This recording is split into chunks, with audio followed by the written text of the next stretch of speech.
So the Phillies stink right now. 9 games under 500. Yeah, you don't want to watch. I get it. But cast your eyes to the west. Lehigh Valley and Reading, those are the places to be.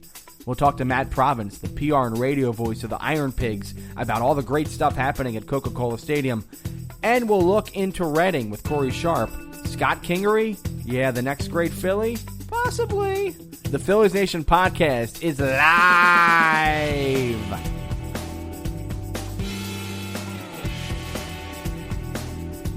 Yo, Phillies Nation. Welcome to the Phillies Nation Podcast, episode number 9. I'm Tim Malcolm, the editorial director of PhilliesNation.com, where you can go and get news, rumors, information, and more about the Philadelphia Phillies. Also find us on Facebook at facebook.com/PhilliesNation, Twitter at PhilliesNation, and Instagram at PhilliesNation_. Phillies Nation Podcast can be found on iTunes, SoundCloud, Stitcher, Spreaker, TuneIn Radio, and on YouTube at youtube.com/PhilliesNation. We have a good show for you today. I interviewed earlier last week Matt Provence, the PR and radio voice of the Lehigh Valley IronPigs, who are playing so well right now. They had a 12-game winning streak, I believe, before they finally lost a game, and then they ripped off a sweep over Syracuse. So they've won something like 15 of their last 16 games or something like that. They're just on an insane roll. And I talked to Matt Provence about all the guys playing in Lehigh Valley, all the great stuff happening there, everything from Rhys Hoskins, obviously, and what his timetable is, to Dylan Cousins, to some of the pitchers. We talked a little bit about J.P. Crawford, and he has a very stern message for Philadelphia fans about J.P. Crawford. And hint, be patient. Meanwhile, in Reading, they're also playing pretty well. I think people have kind of lost track of what they're doing because Lehigh Valley is so good. But Reading has ripped off a bunch of wins as well in the last 2 weeks, and they are in first place right now in their division. Corey Sharp of PhilliesNation.com went to First Energy Stadium to watch the Fightin Phils play on Saturday. Even though they lost big in that game, it was one of the rare losses in recent memory for them. He still got a lot of great stuff. He talked to Scott Kingery, who is man of the hour in Reading. Obviously, Philly fans want to see Scott Kingery in Philadelphia sooner than later, and he's making that case. He now has 13 home runs. He hit, I think, 2 on Sunday. Maybe it was 1 on Sunday, but he has 13 home runs, which leads the Eastern League, and that's not even the thing that he does the best. He also runs very well. He leads the team in stolen bases, and he's one of the leaders in the league in that. He also fields extremely well at second base, very smooth out there at the bag, and he can hit for contact. He's got a .289 average so far this year, but he's very good with the stick, and he's obviously showing with the power numbers. So Corey Sharp talked to him, and we'll talk with Corey about that and some other things with Reading. And we'll also talk with Dan Walsh of PhilliesNation.com about the Major League Club. Do we have to talk about the Major League Club? Boy, they're playing terribly, aren't they? Man, they're playing terribly. They almost had a 2 out of 3 against the Pirates over the weekend, but they lost. And they're now 15-26 on the season, which is among the worst records in all of baseball. Their Pythagorean record is a little bit better at 19-22, but now it's under 500. So, as we said about, 2 weeks ago? This team is like a 500 team. I think they'll kind of be a 500 team most of the year. And look, they could still be a 500 team. They can rip off a bunch of wins, and they probably will at some point. I think once we get maybe closer to the summer months, and maybe some of the young kids come up or something like that, I'm sure there will be some sort of a weird run that they make.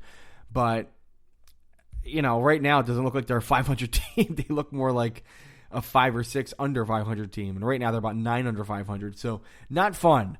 But there are some good things. Aaron Nola returned on Sunday against Pittsburgh and threw very, very well. I mean, he was great out there. 7 innings. A Philly starter actually goes 7 innings. And we'll talk to Dan Walsh about the problems with the starting rotation. Jared Eichhoff and maybe what he found in his delivery that might help him. Vince Velasquez and his problems. And boy, did he have a lot to say after his bad start on Saturday against Pittsburgh. We'll go into that a little bit because Velasquez taking it out on himself, as he always does.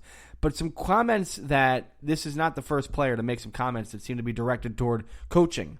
And we're looking more at Bob McClure, the pitching coach of the Phillies, and how maybe his job might be on the line soon because the Phillies pitching staff is atrocious right now. They're one of the worst in baseball.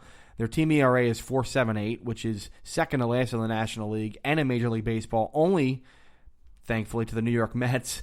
But they're pitching terribly. So one has to wonder, is Bob McClure on the line here? The Phillies pitching staff hasn't been very good over the past couple of years, and the Phillies are priding themselves on pitching depth. It's not showing right now because these guys are not pitching too well. But we'll talk to Dan Walsh about that. But Nola came back on Sunday and pitched extremely well. 7 innings, gave up just a run. Sadly, the Phillies didn't score any runs, so he lost the game. But struck out 4 in the game, or 5 in the game. But obviously, we have to see what happens over the next couple starts with Nola, as much as we have to see what happens with Eflin, who had a tough go of it against Texas. We'll see if he can rebound from that coming up this week. A lot of movement, but the Phillies pitching has been very tough.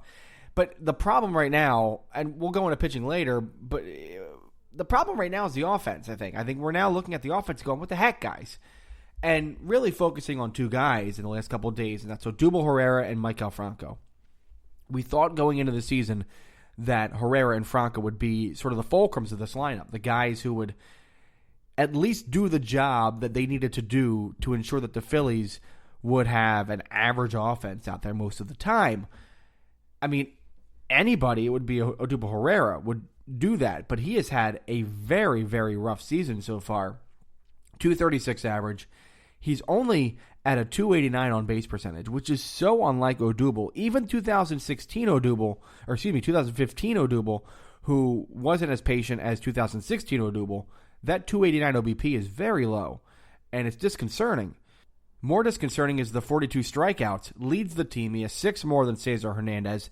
He just looks like he's hacking out there. He has no direction whatsoever at the plate. And that's not good for someone who the last 2 years has been a steady force, being patient, looking for his pitch, and drilling line drives. And that's all he was ever doing. And all we needed him to do was drill line drives. He doesn't need to hit home runs. He doesn't need to be the guy. He doesn't need to hack. All he needs to do is get the ball on the ground or in the air a little bit, and we're fine. But he is not even doing that. He is completely fooled on everything. It looks like he's looking for everything to be in his zone so he can crush it. Instead, he's hacking at pitches that are low in the zone. A lot of breaking balls he's missing. He just looks lost. And I think we're at a point now where Odubel probably needs a couple days off. Maybe the series against Colorado coming up this week is a good time to do it. I know it's good to get him out there every day, but right now, a guy who looks as lost as he does maybe needs a rest. We said that about Tommy Joseph in April, and he did get a little bit of a rest there at the end of the month, but he's come around extremely well. He's got a 316 OBP, which isn't great, but he's slugging 467. He's got 6 home runs. He's now weighted OPS over 100, so he's an above league average player right now. Tommy Joseph is seeing a turnaround. Maybe Odubel can get that pretty soon, but right now it's been a really tough season. As for Maikel Franco, goodness, at what point are we going to see this guy explode and be the hitter that we think he's going to be? The sad thing is the peripherals aren't that bad. He's only struck out 22 times this year, which is lowest among all Philly regulars. He's walked 13 times, which isn't bad, but it seems like he won't go too deep into counts. And our newest contributor at PhilliesNation.com, Evan Guz, is looking into that this week on what Maikel Franco might be doing wrong at the plate and why those numbers aren't showing what they should be showing. We said in April that, he's hitting the ball well, they're on a line, and he's taking pitches, so his approach isn't bad. It will show up, and he will start to hit. And that happened for about 4 or 5 days at the end of the month, and then since then, nothing. So we're at a point here where, questions need to be answered this year, right? We were always talking about how we need to find out if Maikel Franco can be a star player that you can have in the middle of the lineup for the rest of this team's building process into their contention, right? We were wondering whether Cesar Hernandez was going to be a guy that maybe he was part of this future. We were going to answer the question of Tommy Joseph. Is he a viable major leaguer on a team that's contending? Also looking at some of these pitchers. But Franco, if you're to ask me that question right now, if Maikel Franco is a player that you can rely on for the next 5 years with this Phillies franchise moving from building into a contention stage, I don't think they can. I mean, he's done nothing in the last calendar year, at least, to show that he is an everyday player playing at a high level. His numbers aren't good. His approach has not changed. His fielding is average when it's best. Most of the time, it's slightly below average. Maybe the Phillies are better off with just a good defensive third baseman out there. Maybe they're better off looking into the market after this season. Maybe Manny Machado is the guy. Maybe there's a trade to be made.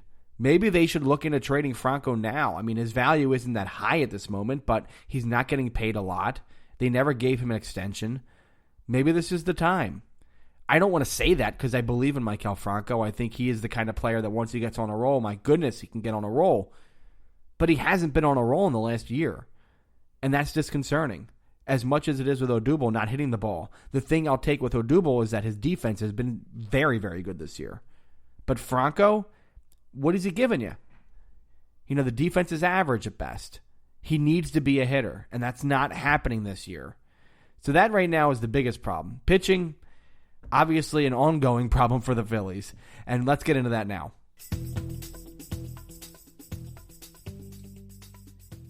Starting pitching has been quite a bugaboo for the Phillies in the last few weeks, especially in the last week or so when Phillies pitching hasn't really gotten through the sixth inning, Aaron Nola aside. Dan Walsh is here from PhilliesNation.com to talk about the starting pitching woes. And Dan, you wrote a piece that is out this morning about Jerad Eickhoff. What have you found with Eickhoff and his struggles recently and what he could do to maybe bounce back? Yeah, so what first made me interested in looking at Eickhoff more closely is that he had those few rough starts in a row, and that is so unlike Eickhoff. You know, all of us at Phillies Nation, we spent all of the winter talking about how Eickhoff would be so consistent for us. He has been the whole time he's been up. So I was trying to figure out what happened that had this kind of rough patch come up for him. And I couldn't find a ton in the numbers. I did see that his curveball, the movement on his curveball, you know, the vertical movement, the drop on it, hasn't been quite what it was in seasons past. And I'm not quite sure yet if we can tie that to the results that he had for those three rough starts, because that's been the case all season for him. It seems like he's throwing it a little harder, and it's not dropping quite as much. What the explanation that he's given, and that the pitching coaches have also given, is that his mechanics were just off for one of those games, maybe more than one of those games. And as we saw in his last start, he performed much better against a pretty tough Texas lineup. So he seems confident that he's made the adjustment that he needs to make. And really, it would be, you know, so helpful for the Phillies if he could turn into that consistent pitcher who can go relatively deep into games. Yeah, what you found in your piece was that his curveball was dropping at only 5 inches this season, which is opposed to 7.8 inches last year. And I remember we talked about last year how great the Phillies staff was at curveballs. The Fangraphs had a piece early last year about how Hellickson and Eickhoff and Nola especially were just really throwing amazing curveballs, some of the best in the league, and that maybe Bob McClure was sort of growing a curveball farm in Philadelphia. And there hasn't been a lot of talk about that kind of thing this year. It seems as if the Phillies aren't – the starting pitching, there doesn't seem to be like one – pitch, or none of these guys seem to have one pitch that's really dynamic right now.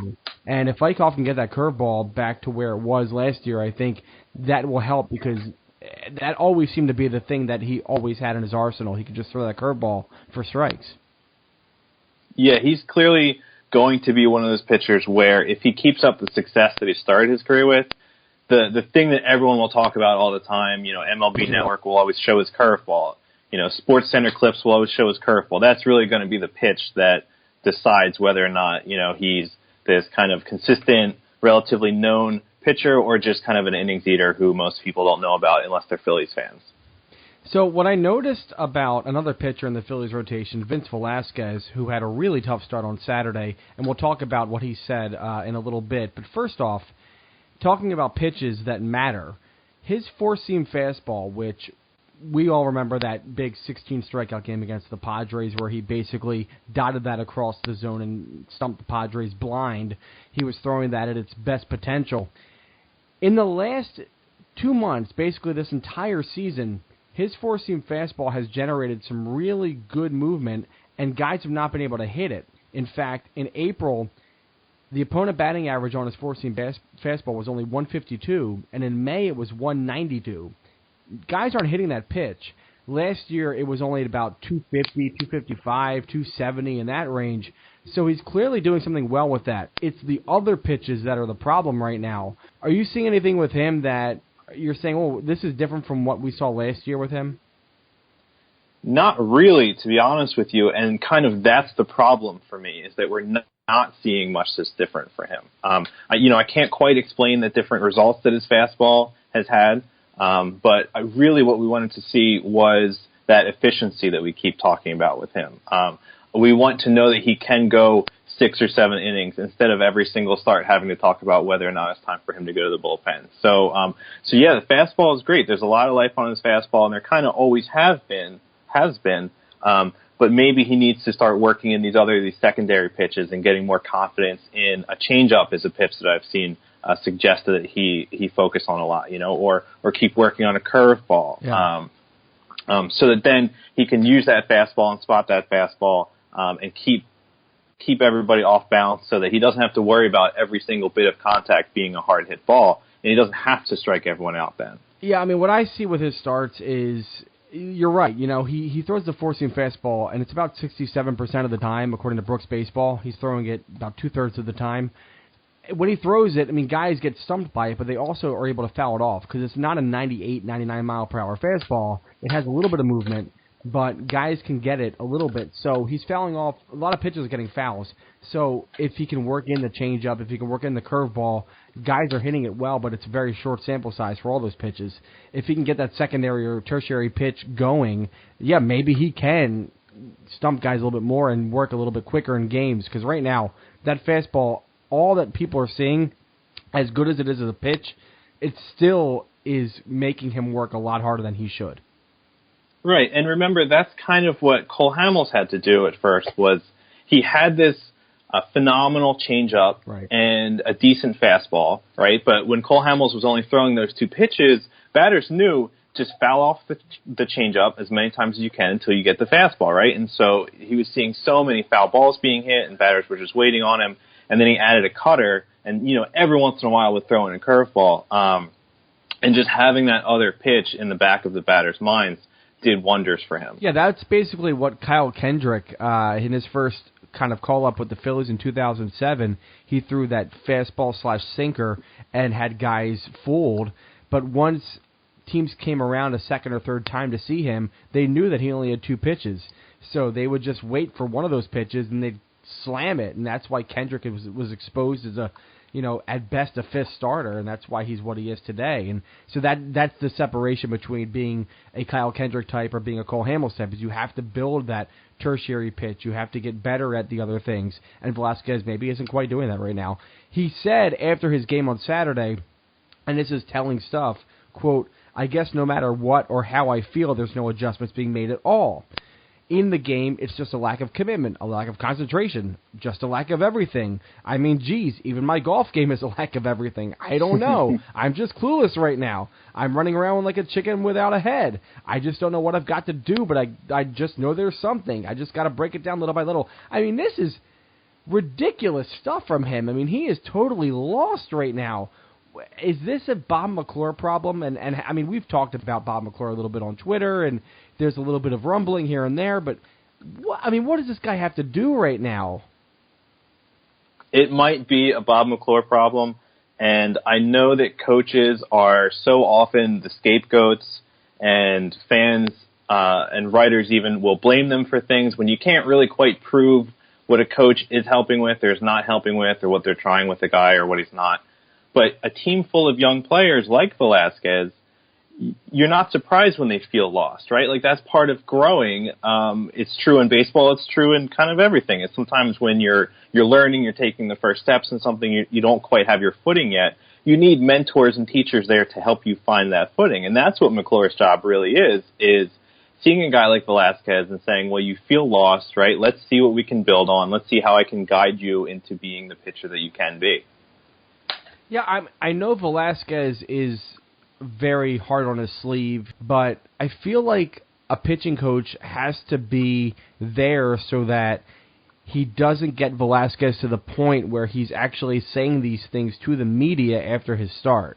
Like, Velasquez, after throwing a tough start against Pittsburgh, he can't be at a point where he's saying, I don't know what's going on. I feel like a pitching coach should come in some moment before that media availability and say, let's work this out. I mean, am I wrong? Am I right here?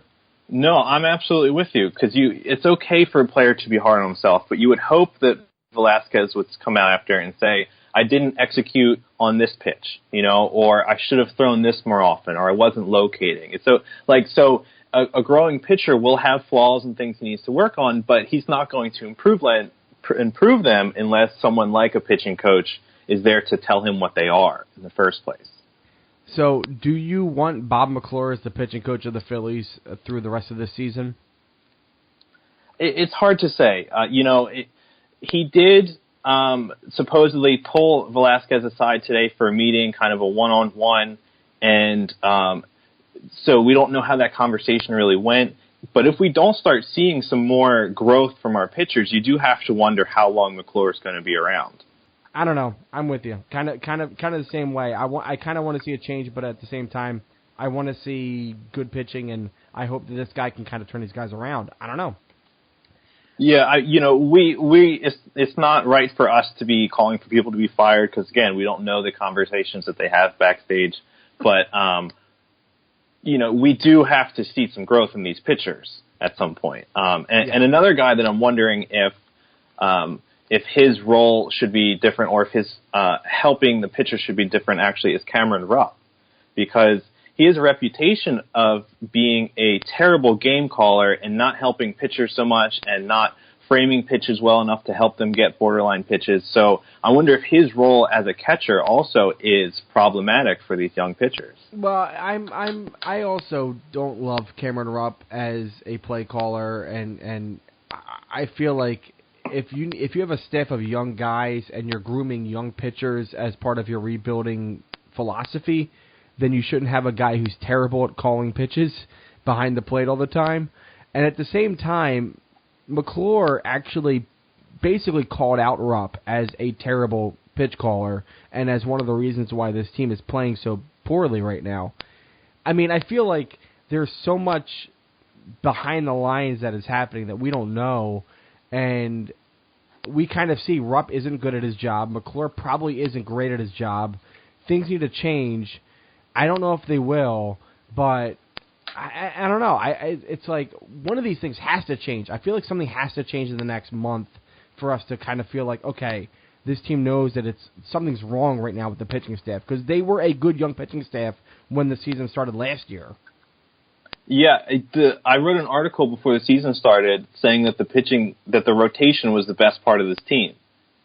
Like I did. My name is on that. It's terrible. It's humiliating now. But the talent is there. It just has to reach that point. It has to step up above the plateau that they seem to be on at the moment. Yeah, it's amazing that these guys can't even get through 5 innings or 6 innings without getting hit so much that, makes your ears bleed.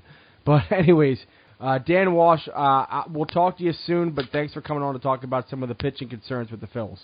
Yeah, anytime. In case you haven't been following, the Lehigh Valley IronPigs are playing great baseball. I'm actually recording this on Wednesday, May 17th. So things that may have changed at this point, but the IronPigs at this point have won 11 straight games. And I have with me someone who is very familiar with what's going on right now at Coca-Cola Park, and actually they're on the road right now. But this is the Director of Media Relations and the voice of the IronPigs on the IronPigs Radio Network, Matt Provence. Welcome to the Phillies Nation Podcast. Yeah, it's a pleasure to be here. Great time to be an IronPig broadcaster and media guy because there's a lot of good, positive information to dig up on a daily basis. Yeah, has anybody asked you anything negative about anybody in the last week or so?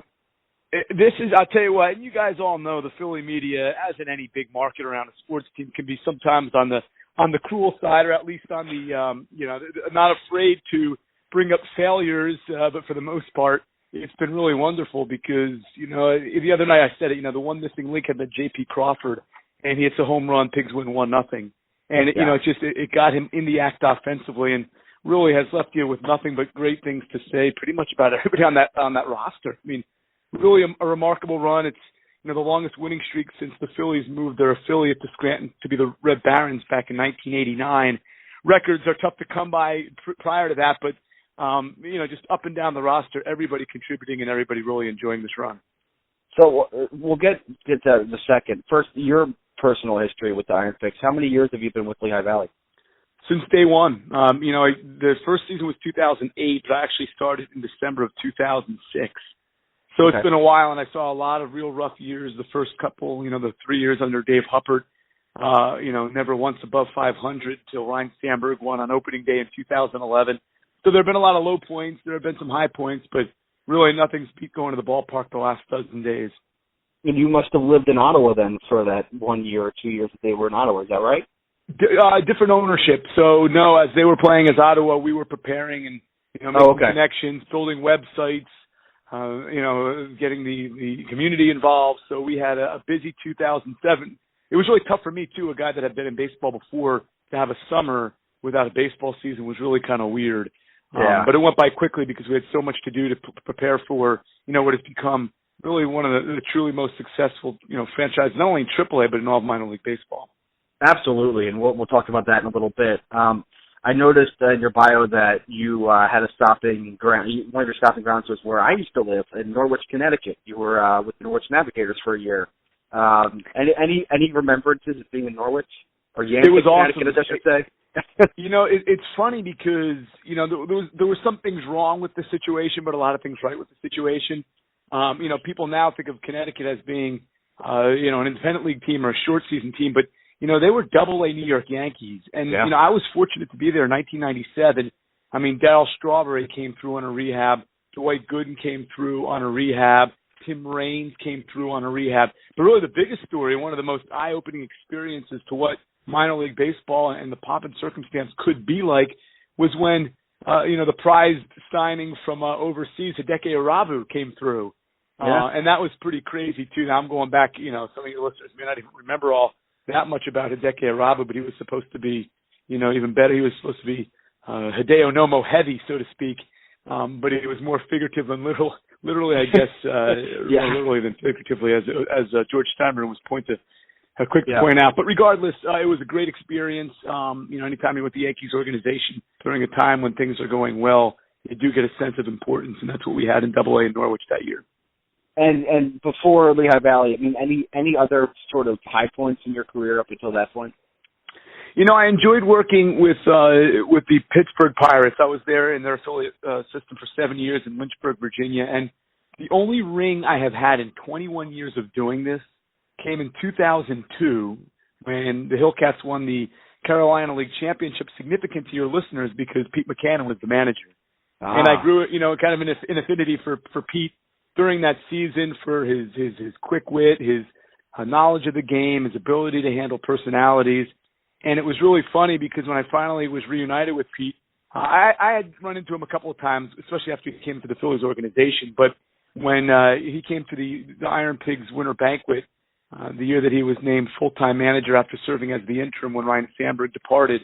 And it's funny, he goes, it just goes to show you don't know if you stick with it, good things might happen. And I felt really good for him because he really had kind of given up the dream of getting the full-time managerial role in the big leagues. And, lo and behold, now he's got it. And he's really making the most of, what is a roster still not quite up to par with major league talent, although it's on the way and it's getting there and the team's playing with a lot of heart. He'll get there, and I hope he stays there for a while. I'm glad to see he got this extension recently, and that really stands out as one of my, my brightest memories. Yeah, certainly McCannon has done a great job, and like you said, with a roster that's still kind of halfway full, and he's working really hard to make sure that these guys play hard for him every day, and they're certainly doing that. The losses may be piling up right now on the major league level, but they're a better team, I think, than they have been in the last few years. So that's a testament to McCannon and his staff, sure.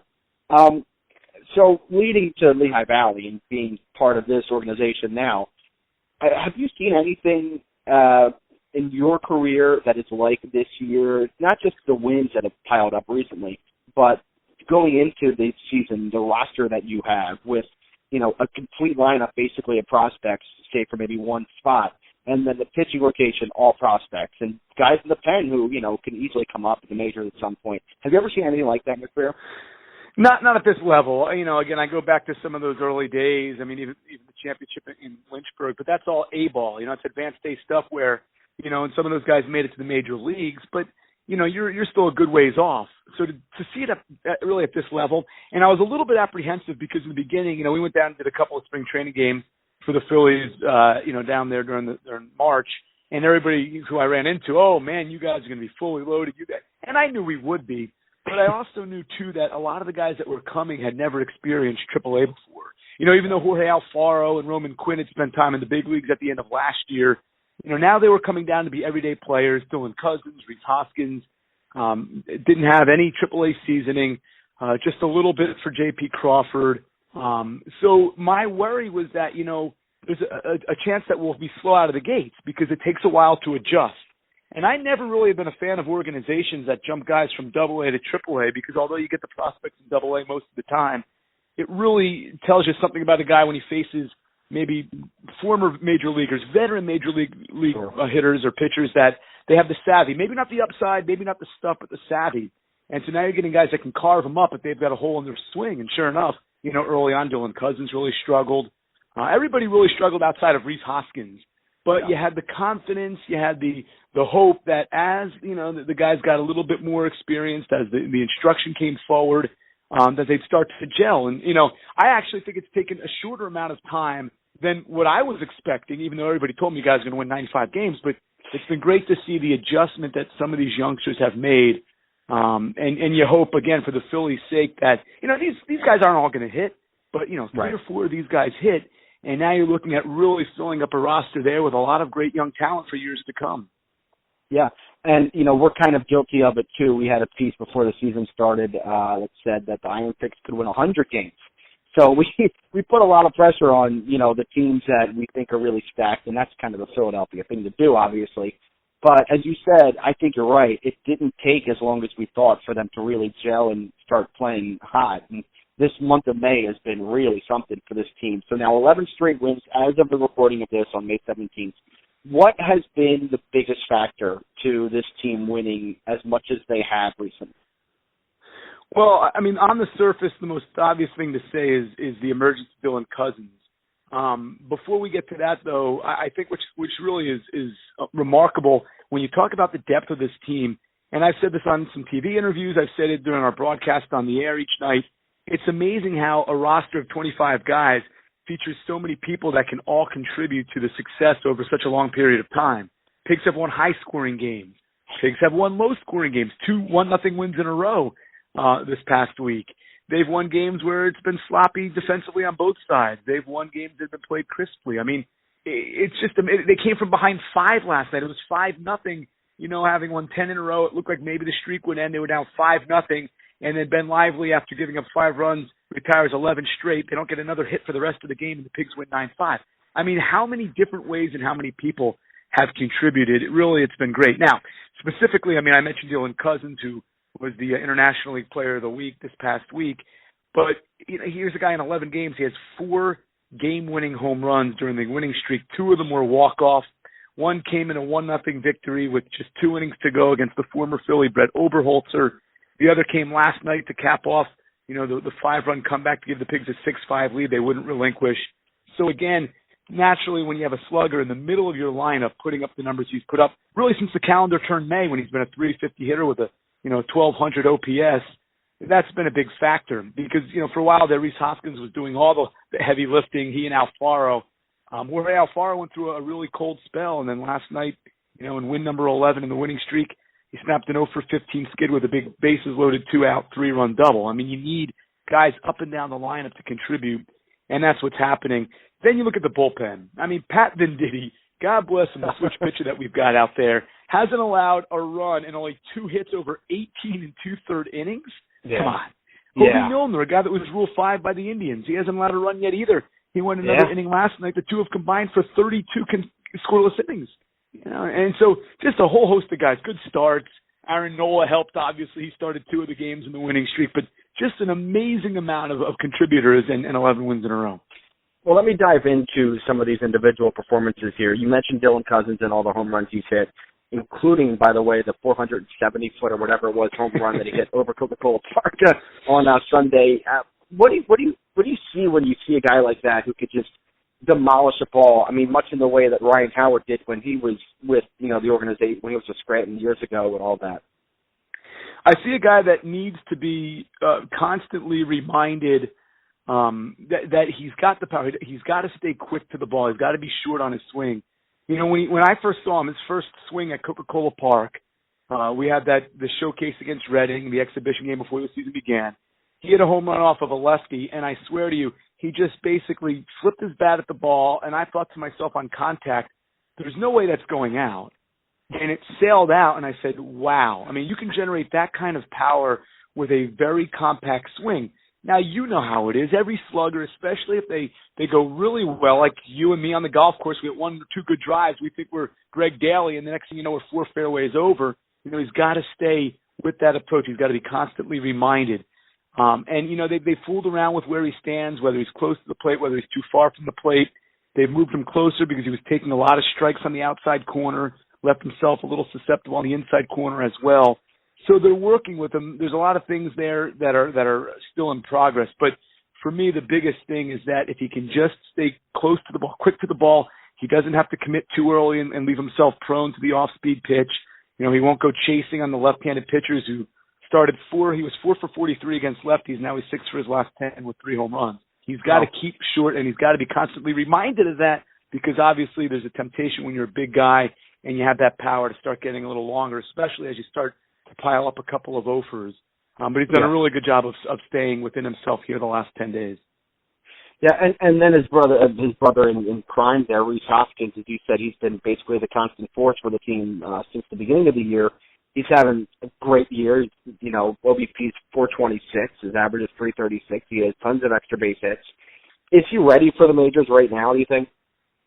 He's the closest. You know, I look back over the years of IronPigs baseball, the hitters that we sent up. You know, Dominic Brown, obviously some thought he was sent up too early, whatever. You know, he really was swinging a wonderful bat. You think about Aaron Altair, unfortunately had a wrist injury last year, but the way he swung it in 2015, it kind of continued once he went up in September, got a chance to play a little bit more regularly down the stretch for Philadelphia. But yeah, Hoskins to me he's a polished hitter, still has a few holes, and will, you know, once in a while will chase. He had, you know, maybe a bat or two the last couple of days, but what I've been so amazed with is how few times we have seen those bad at-bats. He goes up with a plan, usually takes several pitches. I joke around in the press box that if I had $1 for every time he was 2-1 on a count, I'd double my IronPig salary. You know, and every time it's 2-1, one of the beat writers, Tom Houston, of the Morning Call, casts a furtive glance my way and then a smile. But, you know, it's about a mature approach. And I tell you, it's so funny. 2 guys with fairly similar stats, 2 completely different players, Hoskins and Cousins. Oh, yeah. But I really, you know, I didn't know what to expect from Cousins. I've been just incredibly impressed with his ability to use all fields, to not have, you know, those bad at-bats, to not chase, to really battle, whether it's been a lefty or a righty. And oddly, he's had much better success against right-handed pitching, you know, which to me is a better sign because, you know, you want to go up there and you want to be able to play against right-handed pitching, or else you're going to limit yourself in a platoon quite a bit. And to me, I just can't believe the polish he's had. You know, one of the top polished hitters we've had in 10 years here. Yeah, and as you said, he doesn't have bad at-bats. He has 26 strikeouts, which is low for a slugging first baseman, to 20 walks, which, I mean, if he's doing that already at this level, young in his career like this, I mean, this is a guy who's has potential to, you know, always have an OBP in the high 300s at least, you know, throughout his career. That's amazing for me to see a slugger able to do that at such an early age. So Jorge Alfaro, another big name that, you know, we've been following very closely, and I think early in the year we got really excited about his hitting because he does hit. All he does is hit. The strikeout numbers are still pretty high in comparison to the walk numbers. Is that a concern for you guys? Is it still like, oh, we need to see him kind of have better at-bats, or is he having better at-bats, or are we not seeing that and it's just on the numbers? 100%. No, I mean, even when he's going well, you talk to Charlie Hayes, who's a bench coach, it was obviously a great major league career in terms of duration. You talk to Dusty Watson, his manager. You talk to Sal Rendy, a really well-respected hitting coach, obviously, within the Phillies organization. And, you know, there's a lot to be excited about, but, you know, you got to hold the reins on the chariot, you know. I mean, he had we put out a tweet when he was hitting like 350 and had a big hit. And, you know, a lot of people say, oh, let's bring him up now. But 2 things. We'll start with the offense is, you know, the guy, he swings every first pitch. And as much as I joke around about having a buck for every 2-1 count for Rhys Hoskins, I'd quadruple my salary if I get that and the 0-2 counts for Jorge Alfaro. And you know as well as I do, I mean, any type of baseball fan who dives into the statistics, you know, it's a numbers game to a degree, and anybody who's always behind, especially 0-2, is going to have a really low average, you know, and they're really trying him to be more selective, they really want him to understand that, you don't have to swing at the first strike. You get 2 more. See the pitcher, make sure it's your pitch, but he's like the stubborn child who just can't resist. I mean, he can't resist swinging at a first pitch. It's really remarkable.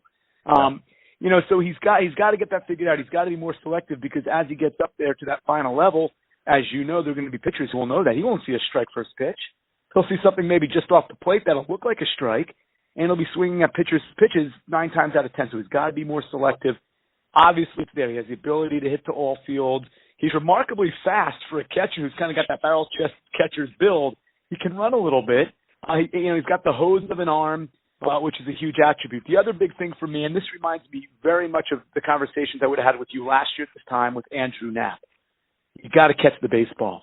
And, a wild pitch is charged to the pitcher. But another thing, when you're a baseball fan, the pitcher's got to be able to trust his catcher to flip one in the dirt 0-2 or 0-1 or depending who's hitting. And, he's really had a hard time stopping those balls. He's had a lot of pass balls as well. But you know what? If you work hard, I saw a marked improvement in Andrew Knapp from April to September last year. And his defense was good enough, even after talking to Pete McCann specifically about Knapp during spring training, that again, he was able to make the team out of Clearwater with a comfort level that if they threw him back behind home plate, he would be able to hold his own. And so there's a faith and a hope that Alfaro will follow that same learning curve. He's a good kid, very good kid, great teammate with a lot of tools, but hold the horses, guys. I mean, really, he to me's got to be here. I would be surprised. And Cameron Rupp's starting to hit now, and you still have Knapp up there.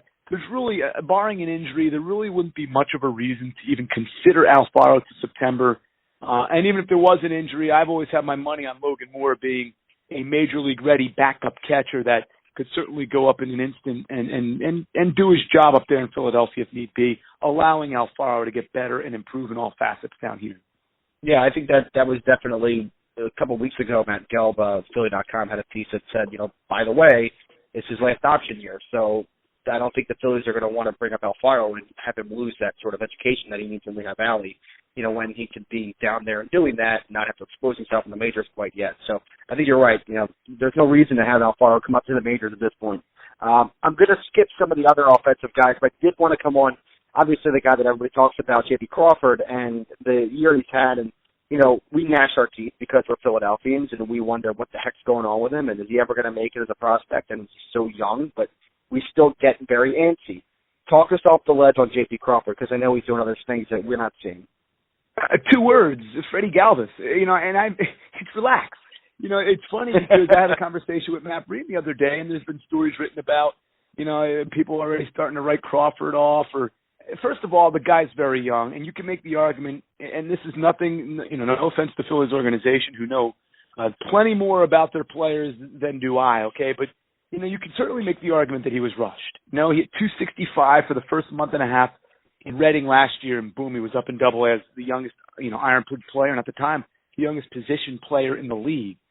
So, yes, he was in Triple-A knocking on the door, but you have to remember he was so young, and even now, he's a young 22 who's never really, over a full year in higher level of minor league baseball, put up the offensive numbers that would justify a promotion to the big leagues. And, whether or not he was rushed up, who knows? That's a story for another day. He did very well with the Pigs for the first really 2.5 months last year before completely falling off the last month, plus even into the postseason where he really couldn't buy a hit. Since August 1st of last year till now, he's been a 170 hitter in AAA. So don't rush him. He hasn't taken his bat out to the field with him, to his credit. He makes great plays. But again, I saw Freddie Galvis, and, if I put him side by side and you said to me, well, who's the better defensive shortstop? I mean, it would be hard not to pick Galvis. Not to say Crawford at 22 is not going to get better, because he will get better. But I don't understand this need for J.P. Crawford. It's like this dire burning urge that, even though you've got steak and potatoes, you want the barbecue chicken too. I mean, Galvis has done a serviceable job. Don't worry about J.P. Crawford. Worry about Hoskins maybe. Worry about Thompson and Lively. Worry about, these guys and the other prospects on the team, and let JP simmer. Turn your attention away from the shortstop position in Lehigh Valley for 2 months. We'll revisit it, see if there's any improvement by July, because he's 22. He's a long ways off yet. I mean, he's got to learn how to hit consistently, and we're not there yet, obviously, but they just got to file him away and not worry about him. Let him have some time. It's just really just not fair to JP to have expectations that he was going to be the shortstop, taking over some point this season. It's not fair to Freddie Galvis, who's become a decent major league shortstop, able to hit a little bit with pop and a good glove at short. Well, with Freddie Galvis, he's playing fine, especially defensively. He's one of the best shortstops in the league, and so you're right in that. But also, B, when you say Freddie Galvis, I think of just how long it took Freddie to get to the majors and how much seasoning he needed with his bat and his glove to be able to get to the point where the Phillies relied on him. Cesar too. Yeah, Cesar, absolutely, yeah. So it takes a while, especially middle infielders. It takes a long time for them to be at the place where they're ready to play every day. Pitching staff. So you guys have had a lot of guys on the rotations, mainly because the Phillies have needed some of your arms. But right now, between Lively, Thompson, Appel, Pinto, and now you got Eshelman on the staff. Who among these guys do you think is the most ready to get caught up? And I would say it's Ben Lively. That's my guess. But who do you think of these guys? Is ready for the start. And will be up there for good when the time comes. It's tough to say. First of all, I mean, if Aaron Nola gets activated here as expected for his next start and Nick Pivetta comes down, my answer is going to be Nick Pivetta. Now, granted, he had a little bit of a rocky first indoctrination to Major League Baseball, but in terms of sheer stuff, I mean, what he was doing down here was remarkable. It's interesting because, Ben Lively is a guy that has pitched so well here, and he hasn't really had his chance yet. Hasn't had a chance. I mean, in spring training, he had some opportunities, and he didn't necessarily impress enough, obviously, to make the team. But, he's not overpowering. He's one of those guys that he's going to have to hit his spots, and he's going to have to keep that deceptive arm action that, opposing hitters say is really difficult to pick up to do well. Now, yesterday, when he pitched on the 16th, he allowed 5 runs, and that's something we hadn't seen in 15 starts from Ben Lively. But then he settled in and retired the final 11 before leaving. So you kind of felt like you got back into Ben Lively rhythm as opposed to just saying, well, today he didn't have it. I thought it was impressive giving up 5 runs and then battling back as he did. Jake Thompson, too. I mean, here's a guy that started so slowly, but he's really been dominant his last 5 starts down here. I don't think the bullpen, obviously, is his long-term coming. He was there out of necessity for the Phillies, earlier this season. And I don't think that's a fair test to what Jake Thompson can do. I thought last year, after the first 4 or 5 starts, he started to get into a little bit of a rhythm, and he's a guy that I think can be successful. I don't know if he has the upside long-term as much as Pivetta does after seeing Pivetta more. Yeah. But certainly I think he's worth a chance. I think maybe Lively, Thompson, 1A, 1B, with, Pinto, Eshelman, and, Appel, following, maybe not necessarily in that order, but Pinto's got a great Lively arm, but he needs a lot of work, especially with mound composure. Eshelman is like Ben Lively light from what I've seen so far. A 22-year-old who's very inexperienced, but has had nothing but success in 2 starts up here. A little less on the velocity, good off-speed stuff, but really a terrific ability to command. How that plays up in the major leagues is going to determine on just how well he can really command, not against Rochester or against, Scranton Wilkes-Barre, but against, Washington and the likes. A little different. He's been impressive from what we have seen. And then, Mark Appel, he's really started to pitch a lot better. Had one outing of his last 4 that wasn't so good, but there was 25-mile-per-hour wind gusts out to center. I still think I look at Mark, and I mean no disrespect to him. He's a great kid. To me, I look at a guy and say, I'm grooming this guy right now to be a back-end guy. Our bullpen's struggling. We've got a plethora of starters now that we have in the stable ready to go if need be, especially when Pivetta comes back down. Even if they trade Hellickson, I look at Appel and I say, gosh, I'd love this guy one time through a lineup, maybe a 3-man inning or even a 2-inning stint. I feel like his velocity holds long enough to be very effective, even if it doesn't have as much movement as you'd like. And I think eventually one day we'll see that. Maybe they're not ready to give up on it yet, and maybe Mark isn't either. And in fairness, he's pitched pretty well his last 4 starts. But I think they have something there if they do wish to try to make him into one of these back-end guys. Yeah, I mean, I like seeing guys get pushed as much as possible as starters, but there is a timeline, I think, in the future that is like a 2% timeline for me, where Mark Appel and Vince Velasquez form the best back end of the Phillies championship in 2020 or 2020 or whatever it is. But that's another timeline. So let's kind of switch off to just what it's like to come to a game, because I mean you've been doing this forever since the IronPigs have been around, and you've seen a lot of teams and you've seen a lot of growth with the team and you've seen a great relationship with the area. What's it like to come to Coca-Cola Park, and what can fans expect when they walk in? One of the things, that this has nothing to do with me, so I'm making a disclaimer. I'm giving credit to management, to our general manager, Kurt Landis, to our marketing team, my on-air partner, who's a VP, and John Schaefer, Lindsay Nupp. I mean, we have a group there that is always thinking outside the box. Like, they're never satisfied. And it really is amazing to me that after all the early success we had, the fact that they're still willing to invest so much money in the ballpark. There seems to be a new group area, a new feature this year, a huge new video board, the biggest in minor league baseball, and accompanying smaller video boards for a whole system. I mean, it's amazing to me the investment, time, money into making it where it's a unique experience from year to year. I think that was the charge. They didn't want to get to a point where it was going to get stale, and even though there was a lot going on, it to be the same presentation from one year to the next.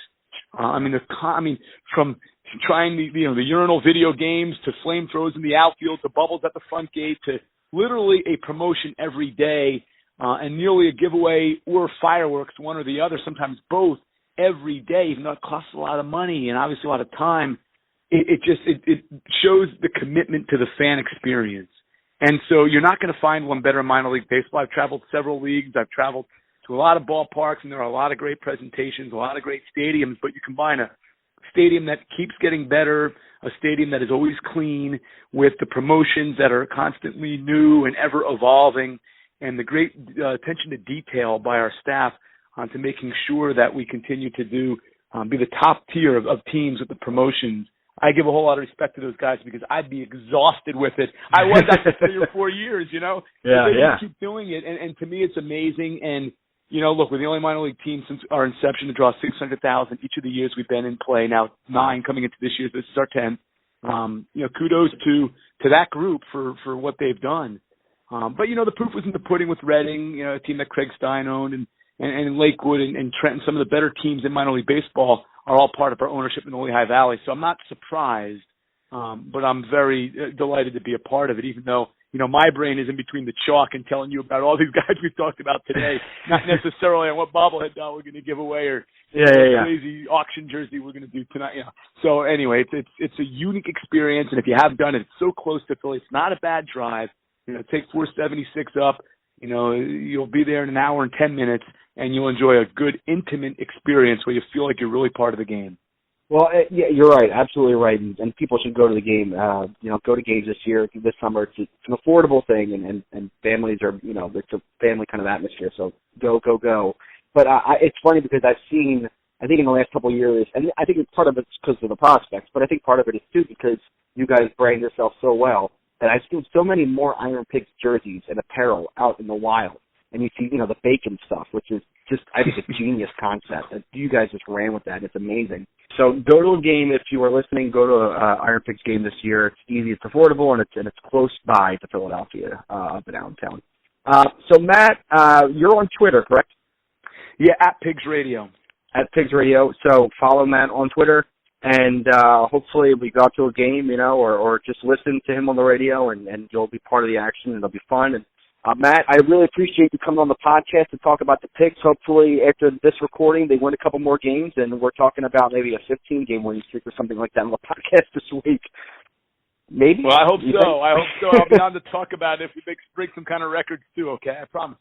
Absolutely. Well, thanks, Matt. I appreciate it. Yeah, anytime.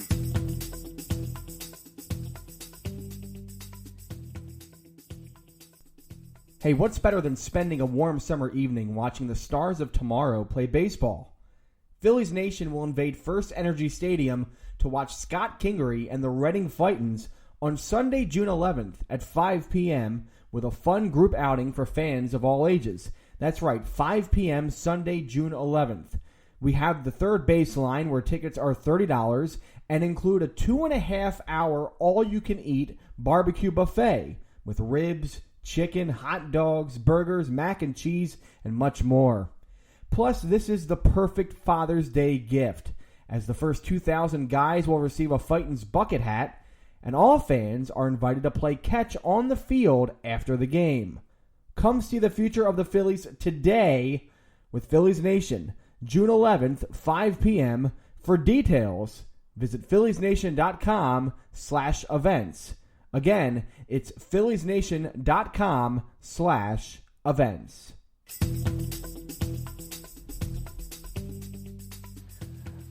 All right, let's bring in Corey Sharp, who is talking about one of the better aspects of the Phillies organization right now, and that's obviously what's happening in the minor leagues.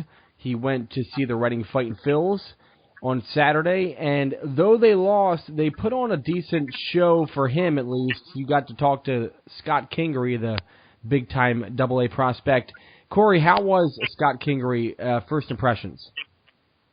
First impression, Scott Kingery, he's a really good guy.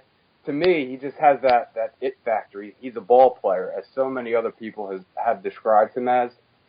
And although he didn't have a great game on Saturday night, he went 0 for 4, but on Sunday, he went 4 for 5 with another 2 home run day. So that tells you how well he's swinging the bat. Yeah, it's pretty impressive because he has 13 home runs right now this season, which is something that when I spoke to Mike Ventola last week for the podcast, he said that that's something that you didn't expect from Scott Kingery. You didn't expect the big time power, and right now as of early Sunday, he was 4th in the Eastern League in OPS. That's probably moved up today. He might even be 1st in the Eastern League in home runs at this point. And that's something that, again, you didn't expect. The stolen bases, 9 of them already this year. He leads the team. Just a complete player. What did you get out of him as far as where his game is at offensively? Well, it's funny because last year he got moved up kind of late in the year to AA, and he struggled. He hit 250. He struck out more than one time a game. I believe he played 36, 37 games. And he really attributed that to just playing so much. He's never played over 100 games in a year. I think last year he played 134.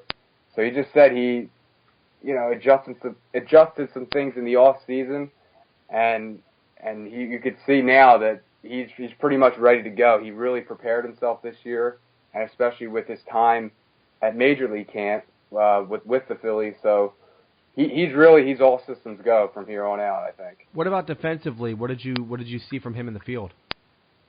He's quick, he's lightning, and he's just real smooth.